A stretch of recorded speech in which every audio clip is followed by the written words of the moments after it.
Hello, I'm the Game Professor, and welcome to the final episode of Games as Lit 101's literary analysis of The World Ends With You. Wow, do I tend to bite off more than I can chew when I do these multi-video series. But hey, at least this time it's about one of my all-time favorite games. Last time I did this, it was about the Gears of War trilogy. Anyway, let's do this. We've been summarizing and analyzing the game as we go over the course of the last 5 episodes, but now this is the end, and it's time to draw our conclusions and summarize our final thoughts on the game. I do recommend you start with previous videos if you haven't seen them already, because this one's going to be building on them, and obviously it's going to spoil The World Ends With You, so play that if you haven't already. So, finally, let's get into, actually, you know what, one last quick sidetrack. I promise it will be short and worth it, but we have to talk about the music.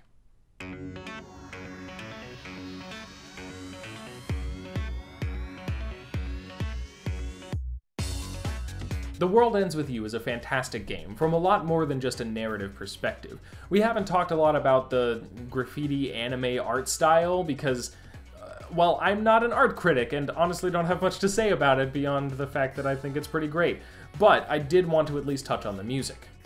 You've been hearing it throughout this video series, and if you've played the game for yourself, it's likely at least a few tracks occupy a permanent spot in your brain. I'm sure we could get a lot of meaning out of an in-depth musical analysis, but frankly, it's a huge soundtrack, and we don't have time for that here. But it's worth covering in broad strokes, because the lyrics and styles do communicate the game's tone in a number of ways, even if this is, unfortunately, slightly complicated by the fact that many of these songs are performed in English and the translations aren't always great. As you progress through the game, the musical styles grow and evolve. Throughout Week 1, it's mostly a mix of electronic music and J-rock stylings, and the songs largely speak of wonder and improvement. You can hear some of it in one of the most popular tracks, Calling.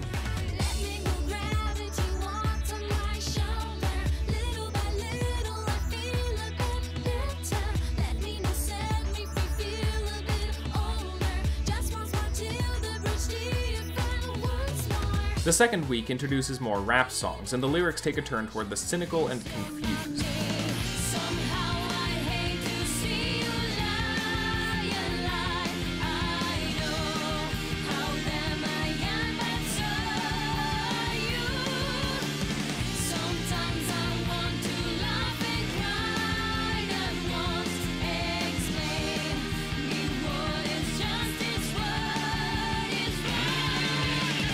The third week continues the genre trend, but the lyrics start encompassing more of the story's themes. The song that plays during the first battle of Week 3 is called Transformation, and includes these lyrics.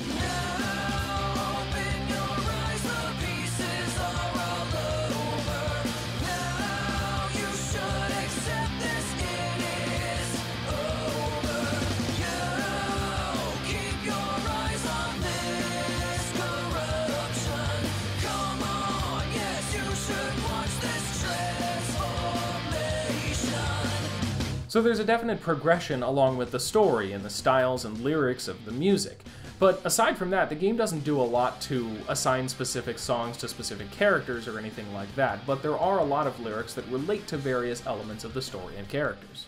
A good few lyrics are exactly the kinds of meditations on the vapid lies of society you'd expect from a game about angsty teens in the afterlife. Reality is full of immorality.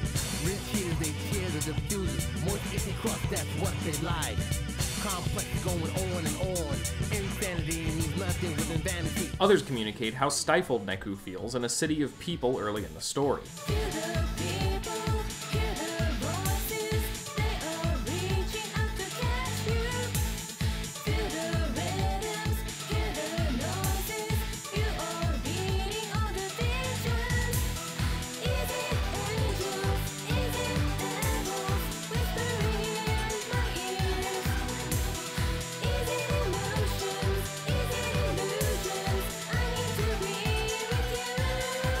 One even references anonymous internet culture and explicitly references 2chan, the Japanese equivalent of 4chan. He's got opinion and posted suggestion, but never reveals his name. Written by someone, taken as a good one, but nobody knows who wrote it. Few lies of the sentence lie, anonymity annoying me all the time. It's like a 2-channel where people just throw their anger, forget about those foul actions. Ultimately, the music of The World Ends With You isn't necessary for a better understanding of the game in a way that we could say of something like Transistor, for instance, but it absolutely is part of the game's messaging and tone. And, you know, it's also just really, really good. With that out of the way, it's time to get into the meat of this analysis. We've been building up to this for a long time, so let's dive right in, starting with how the nature of the Shibuya Underground reflects the game's messages.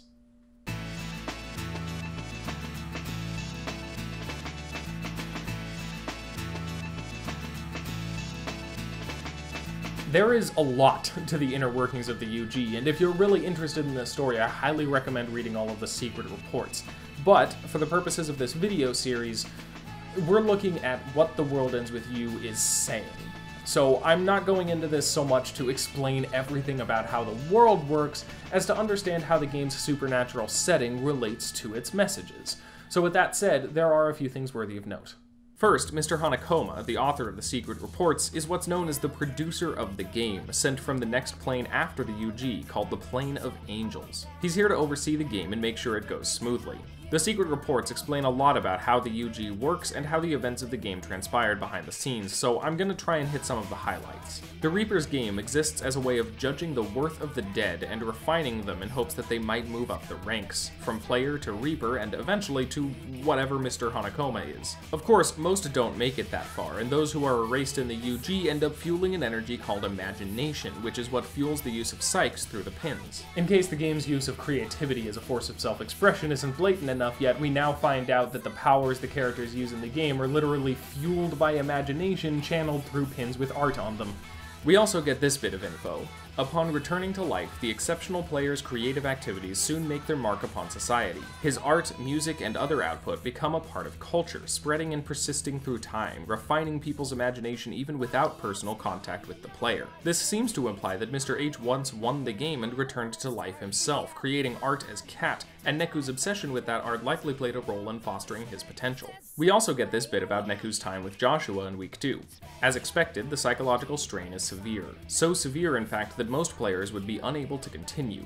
Right now, the only thing keeping the proxy in the game is his entry fee. At least his dangerously strained state of mind is acting to heighten his soul. I saw no sign of relapse or destabilization. Rather, the return of his memory seems to have yielded only positives. This game really loves to provide literal or magical world-building analogs to thematic or personal elements of the story, so of course we get an actual, literal magical force that makes Joshua's mere presence a psychological strain on Neku, as a companion to the fact that Joshua was affirming Neku's worst ideas and sort of implicitly challenging him to either relapse back into them or move on from them. But there is one weird loose end in all of this. Minamimoto. I love the guy, but he seems kind of strange when we zoom out and look at the broad movements of the story. He sticks out a lot without seeming to actually mean all that much to the grand narrative. Turns out, that's because he's actually an emergency backup plan. Minamimoto is the only one aside from Mr. H and the conductor who somehow found out who Joshua was, thus his attempts to kill him in the RG and the way he immediately recognized Joshua in Week 2. His use of the trigonometrical acronym SOKA-TOA was some pretty clever foreshadowing that he recognized his superior. Some old horses can always hear their owner approach. The secret reports tell us about a fallen angel, someone from the same plane as Mr. Hanakoma who has been an informant to Minamimoto and taught him the forbidden art of summoning taboo noise and reviving himself. That fallen angel, as it turns out, is Mr. Hanakoma himself. He empowered Minamimoto as a backup plan in hopes that, should the composer's plan to destroy Shibuya come to fruition, Minamimoto would be able to defeat him and Shibuya would be saved. This, of course, proved both ineffective and unnecessary, but Mr. Hanakoma's decision to bring that stigma upon himself to ensure the survival of Shibuya speaks to the strength of his conviction, and indicates that Hanakoma saw through Joshua's plans for Shibuya and wanted to intervene in whatever ways he could. Like I said, there's a lot more interesting stuff in those reports, and if you're really interested in this story, I highly recommend giving all of them a read. I'm going to put a link to one of the wikis in the description in case you don't have time to go through the game and unlock each of them individually, because that can be very, very time-consuming. In any case, with all that out of the way, let's move on from how the UG works and what was going on in the background of this story and work a little bit more on what the UG means. Like a lot of things in The World Ends With You, the UG is best understood not only as a literal setting for the story to take place in, but also as a metaphorical tool to illustrate the game's principles. Just as the UG is a hidden plane that is connected to the real world, cannot be seen by it, but affects it in a variety of ways, each person's worldview is a secret internal world that others can't directly see, but that affects the expression of that person and imprints itself on the world around them through their actions. As Joshua described it, a secret garden, unique to everyone. And a number of elements of the UG relate to this analogy as well. In a broad sense, the noise represents the thoughts that cloud our heads and make it more difficult to understand and empathize with other people. It's that simmering jealousy that makes us mistreat our friends and make assumptions about their intentions. It's that frustration with ourselves that paradoxically discourages us from acting on the needs of ourselves and others. And of course, it is both a product of our failure to understand other people and a proponent of that failure. It's cyclical. The noise is both attracted to conflict between people and thrives within conflict inside of people. These two functions are represented narratively and mechanically in the game. These thoughts, these mental blocks to understanding and positively interacting with others, exist inside of us and fester before actively creating more conflict in our interactions with others.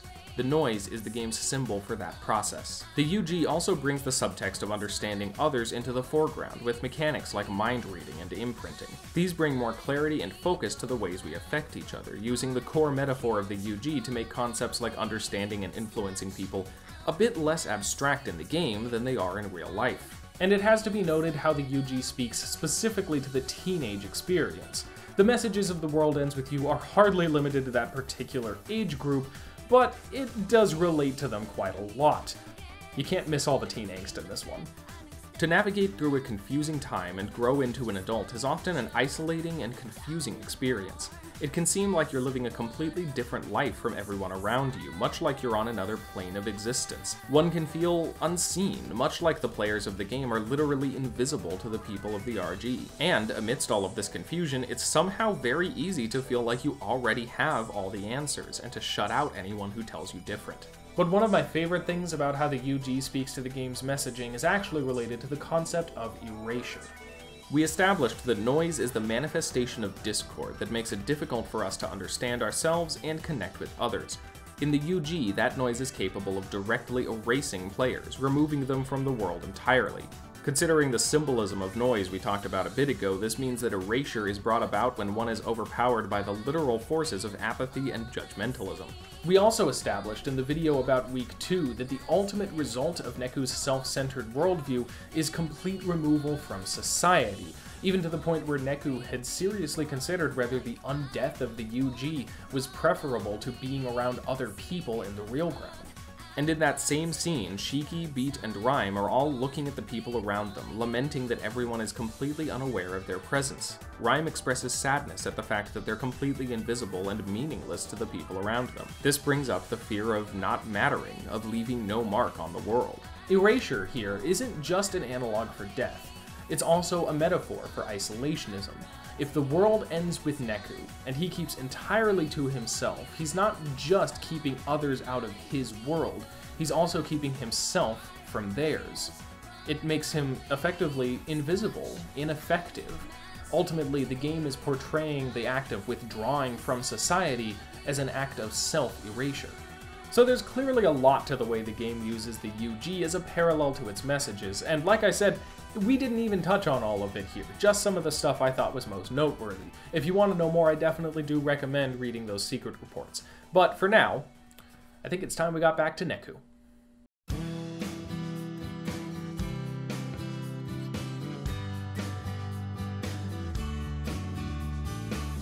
By the end of the game, Neku is of course embodying the way the game believes people should live their lives and interact with others, which means that it is rather important that we understand where Neku ends up and how he expresses his new outlook.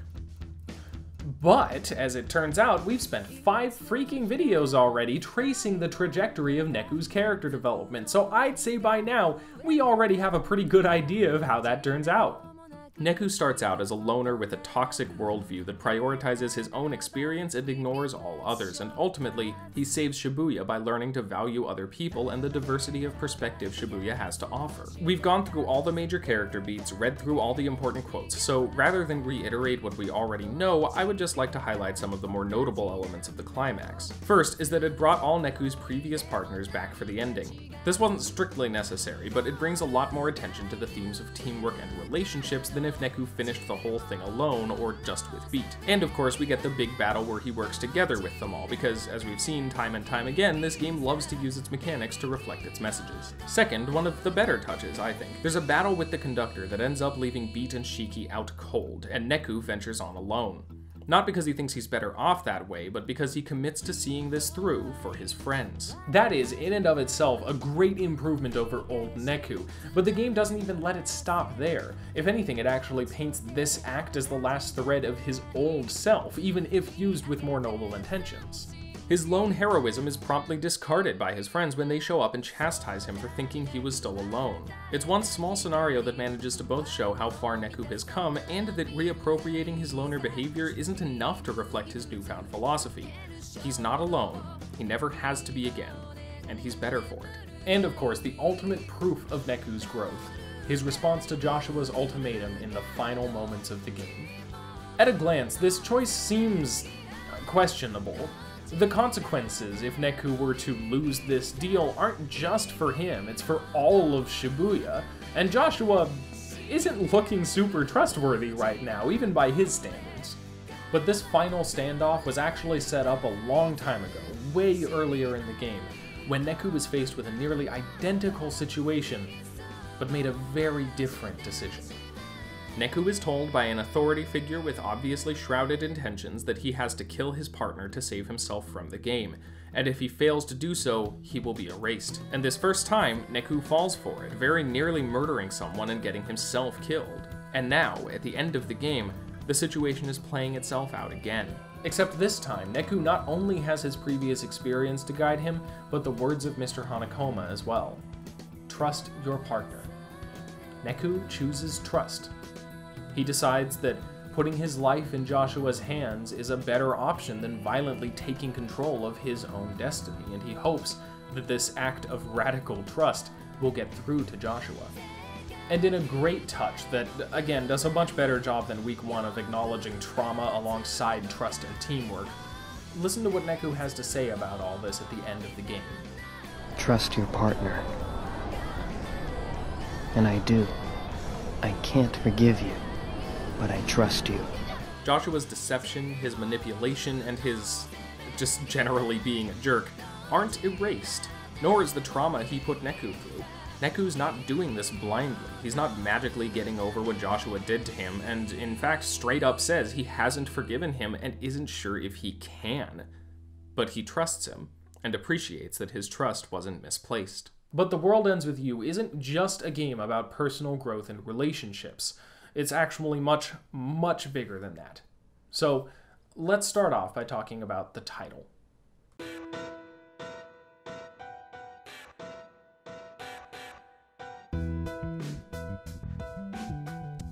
For all this talk about how the phrase, "the world ends with you," is instrumental to understanding this story, it's actually not even the original Japanese title. That original title is also name-dropped in the game, but in a very different place, and with a very different meaning. To right the countless wrongs of our days, we shine this light of true redemption, that this place may become as paradise. Oh, what a wonderful world such would be. The Japanese title translates to, "It's a Wonderful World," which means that the original title drop isn't in an inspirational speech from the game's wise mentor figure, but in a disturbing monologue taking over the minds of everyone in Shibuya.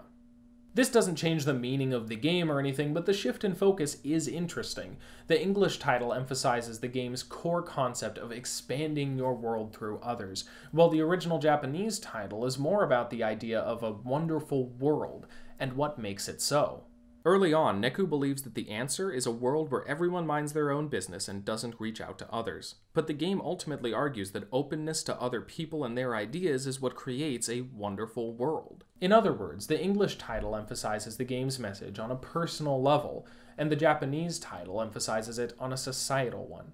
The fact that both titles work as well as they do is a testament to the game's messaging and how it works on both a small personal scale and a large societal one. The game itself takes this personal story about Neku learning to be a better person and applies it on a much larger apocalyptic level when we see a mirror of Neku's old cynicism in the conductor's plan to help everyone understand each other by removing all of their differences. If you had asked a young Neku how best to fix the world's problems, he probably would have said he didn't care, but assuming he did actually try to answer the question, he likely would have suggested something very similar to this. Just stop people from disagreeing. Remove conflict. It's useless to try and understand others anyway, so just skip that step. Make it unnecessary. Just make everyone the same.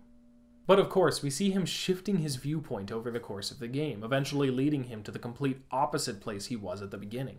My favorite example is probably when Joshua suggests that anyone could replicate Kat's success by using the player pin to read people's minds, thus figuring out what they want and making things that appeal to them. But even at this point in Week 2, Neku disagrees.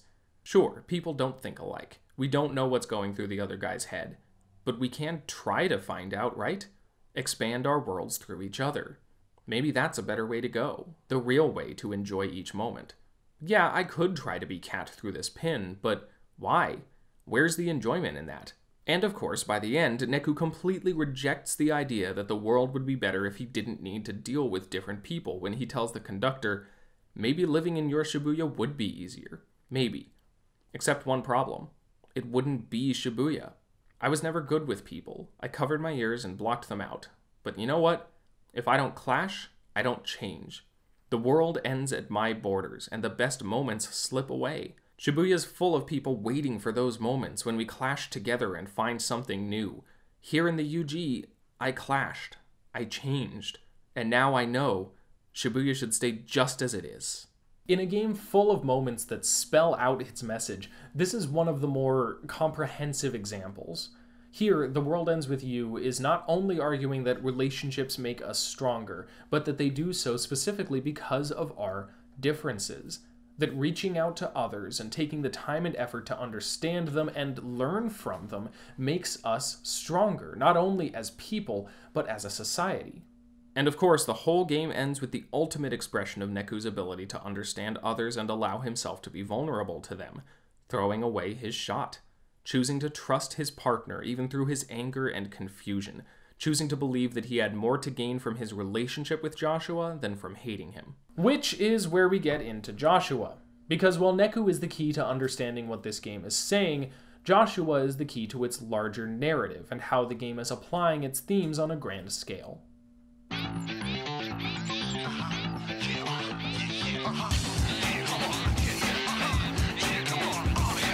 Joshua is the one who set this all in motion.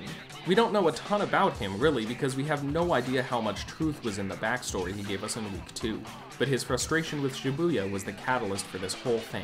The explanation we get is that Joshua wanted to destroy the city because, while it has much potential, the people in it are, in his words, too dull and clouded to see them. But I suspect there's a bit more to it than that, because of all the people in Shibuya that Joshua could have picked to represent him in the game, he chose Neku. Neku is kind of a puzzling pick if we assume that Joshua's goal was to win this contest with the conductor. Early game Neku seems like just about the worst possible person to choose if your goal is to win a game that requires working with other people. But that, I would argue, is actually the point. Because Neku is a terrible choice if the goal is to win the game, but he's an excellent choice if the goal is to either prove or disprove Joshua's point.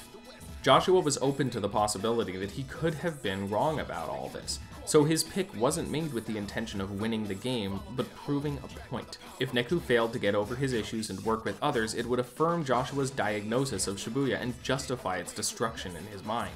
But if Neku Sakuraba, the most antisocial, self-interested person around, could learn to consider others and let them be part of his world, it would give Joshua good reason to reconsider whether Shibuya really deserved destruction. The secret reports state outright that Joshua was uncertain whether Neku could break out of what Mr. H described as an obsessive self-actualization loop and grow as a person. It would seem that Joshua chose him for this specific purpose, because otherwise it makes very little sense that he would pick someone who is so ill-suited for the Reaper's game. Interestingly enough, Joshua and his whole plot actually have a lot of references to similar biblical narratives. The composer is often referred to as a god, and one who both watches over our world and runs the afterlife. The pronoun he is even capitalized when referencing him, a policy used to refer to God in monotheistic religions. The name Joshua is even related to the name Jesus by way of the Hebrew name Yeshua. And, of course, there's that bit where he holds his arms out like a cross and sacrifices himself for Neku. But the deeper parallels show up in a few particular stories from the Old Testament, in which God is considering wiping out a group of people, but is convinced to alter his plans by a normal person. This happens a few times, like when Moses comes down from getting the Ten Commandments to see the Israelites created an idol to worship in God's place, or when Jonah was spit up by the whale to change the sinful ways of Nineveh and God was more merciful than Jonah even wanted him to be, or when Abraham convinced God to search Sodom for as few as 10 righteous people before deciding to purge the city. In each of these, God was so frustrated with his creation that he considered wiping the slate clean, as he does actually do on a few occasions, but was convinced that there was something actually worth saving, even if, in Sodom's case, it was only a single family. Point being, the game is rather intentional in its comparisons to these stories. So there's something to be said for the fact that Joshua not only allowed an opportunity to change his mind, but picked a representative who was more likely to either fail or prove Joshua wrong than to enable his plan. This wasn't about winning for him, it was about understanding before he took action. The World Ends With You is, from Joshua's perspective, the story of an angry God looking for a reason to still believe in the goodness of humanity. And by seeing the least likely person to display that goodness overcome his shortcomings and make exactly the kind of change that Joshua had come to believe humanity was incapable of managing, he came to believe that there was actually hope for this. We've been spending this whole video series talking about what The World Ends With You means on a personal level, but now that we have the whole picture, we can see how impressive this game really is in its consistency. Because this may have turned into a game about a bunch of teenagers saving the world from God, but even that stereotypical JRPG outline is directed at expanding the game's thematic messages from a personal story to a worldwide one.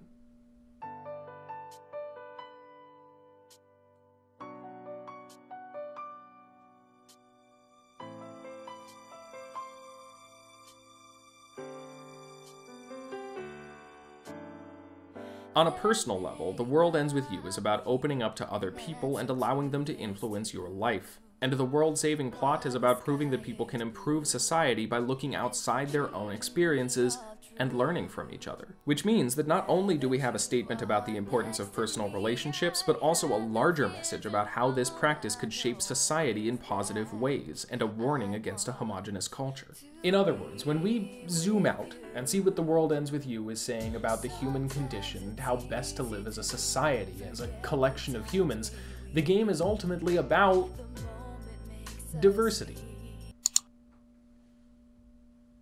How dare you insert your personal politics into this entirely apolitical game that has nothing to say about any of— Hey, stop. Let me explain. The World Ends With You is not a subtle game. Complex, sure. Dense, definitely. Even nuanced, absolutely. But it's far from subtle. If I wanted to analyze this game from a specific perspective, I could do that. That's a thing. I could look at this game from a liberal perspective, a modernist perspective, a Calvinist perspective, pretty much anything if I wanted to, because that is normal. If you've ever taken a high school literature class, you've probably written an essay dissecting a work of literature from some specific worldview or belief system or philosophy, because that is an established element of literary criticism. But even so, that's not what I'm doing here. The fact is that The World Ends With You leaves very little up to interpretation. There's just not much for us to take in varying ways, certainly different things to focus on. Like, I could have spent more time talking about the game's commentary on capitalism, or how it handles Shiki from a feminist perspective, or any other number of things, but there's not a ton of wiggle room for what the game means overall. Some of these analyses, like Transistor and even Halo 2, I've put a ton of time and effort into figuring out what I believe the game is saying so I can present my findings to you. But that's not really what this video series has been. Because in The World Ends With You, all this stuff is just there, plain and clear for all to see, spoken directly and clearly through exposition and monologues. All I've really been doing is presenting it in a shorter format that brings the thematic elements into focus outside of the surrounding narrative. There's very little interpretation going on here. All that to say, this is not me inserting my politics into The World Ends With You. The game is blatantly sending a very clear message about a socio-political concept, and I'm just trying to pass that message on. So just hear me out, at least, before you go commenting about how I'm somehow putting politics into this game's explicit social commentary, okay? The concept of diversity, in the sense that it gets thrown around in political and social justice arenas these days, isn't just some arbitrary call to force a bunch of different people in together for no reason. It's founded on the idea that we, both as individuals and as a society, are better off for the presence of a wide variety of perspectives, experiences, and ideas about the world. If that sounds familiar, it's because we've been constantly talking about it for the last 6 videos. Every facet of The World Ends With You is all about exploring and validating this idea. But it also goes one step further by portraying crowded, diverse cities like Shibuya as bastions of this kind of betterment. In most developed nations, there's a stereotype of the liberal city. Densely populated areas tend to be more politically and ideologically liberal than sparsely populated ones. And there's a reason for that. A core element of liberalism on a cultural level is giving consideration and equal value to a diverse range of experiences, identities, and worldviews, rather than fostering and living by one above all others. And it's very difficult to live in a densely populated place without exposure to that diverse range of experiences. So, much to the chagrin of more rural areas with conservative values, those who move to the city have a tendency to come out of the experience with a relatively liberal mindset due to exposure to a wider variety of perspectives, experiences, and worldviews. The World Ends With You is portraying this effect by having a character who goes from isolation to opening himself up to all of the people around him. But it's not just a portrayal of this whole liberal city archetype. The entire game is basically one long-form argument that it's a good thing. This bit of the game's messaging is deeply rooted in Japanese history and culture, as the nation has historically had a tendency to fluctuate between being open to the rest of the world and being more nationalistic, isolationist, and imperialist. To this day, there's a pretty big cultural difference between the nation's rural areas and metropolitan ones, as Japan's gone through a lot of isolationist periods throughout history, and it wasn't all that long ago that it was incredibly nationalistic and imperialistic. There's a tension between progress and tradition that you can feel as part of the country's evolving identity, and this game has a pretty clear position on where that struggle should ultimately land. And that's even before getting into the effects of the Lost Decade, or the hikikomori phenomenon, in which hundreds of thousands of Japanese people are secluding themselves and refusing to participate meaningfully in society. Which is why I say the game has a clear political stance. The story is about the importance of expanding our world by opening ourselves up to other people and their ideas, which is why it's almost entirely comprised of Neku learning to better himself by considering other people and learning to value them and their perspectives. It rather explicitly considers cities like Shibuya to be the ideal environment for this positive change to take place. It's a battlefield of ideas, a confluence of differing opinions and experiences in which the game believes people can and should learn to listen to one another and allow themselves to change as a result. The entire plot is basically about God judging the city for not doing this well enough and being convinced to spare it because there are still righteous people within it. Righteousness, in the game's eyes, being their ability to expand their worlds through each other.